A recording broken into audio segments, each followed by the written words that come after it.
This is your Daily Dose with Dr. D. Here's Dr. Daniela Schreier.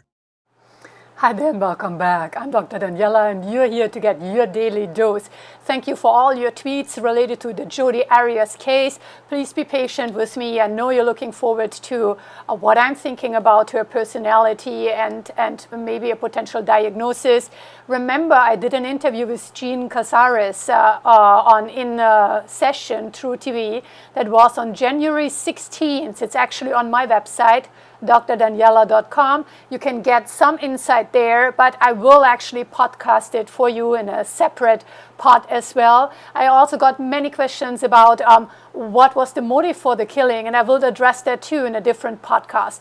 Today I want to talk for a little bit about some of the characteristics of Jodi Arias or that she fulfills that often make women stay in relationships too long, especially in unhealthy relationships. Number one, what we know, it's often very successful and accomplished women who stay on. So there's always the thought of, someone who has a good job and can take care of herself wouldn't stay. That is not true. For women, as we are socialized, very often our private life is more important than our professional life. What do I mean by that? Most women that I interview would say if they have trouble in their private relationship, they don't function very well at work. And it's very important for them to please their partner. So we definitely saw that also in Jodi Arias. Also, we know that she has a high emotional investment in the relationship. While Travis might have had a much lower investment, she wanted to move forward. She wanted to make that work.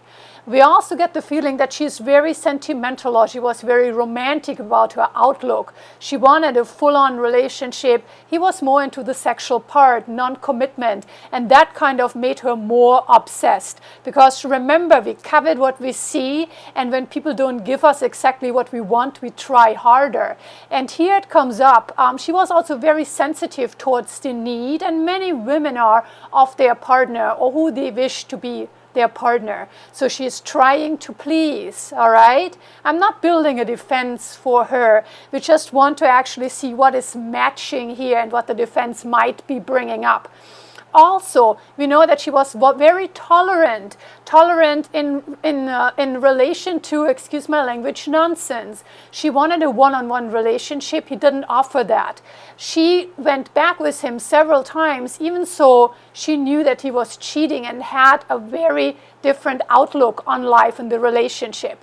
An important thing in Jodi is that, in my opinion, she's not the passive woman. She's very competitive.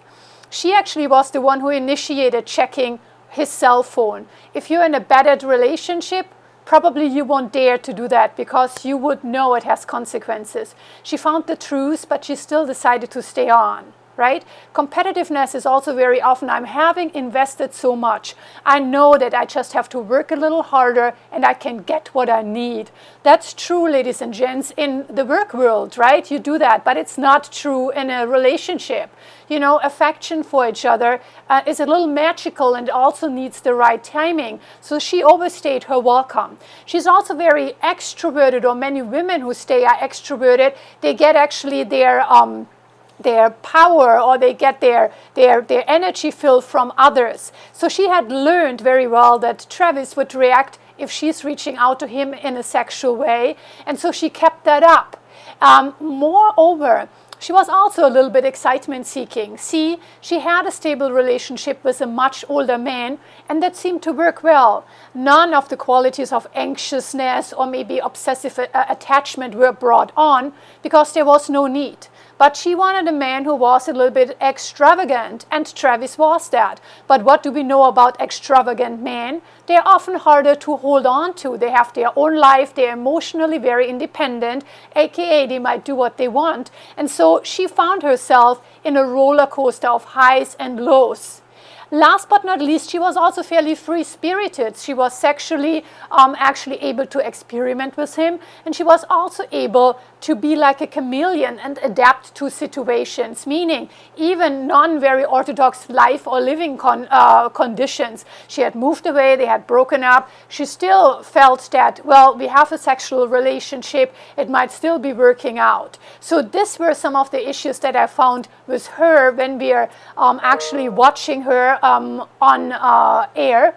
And thanks so much for being with me today. Please be with me on Friday. I'm doing a live show with Bill Burns on WOND, W-O-N-D 1400 Talk Radio.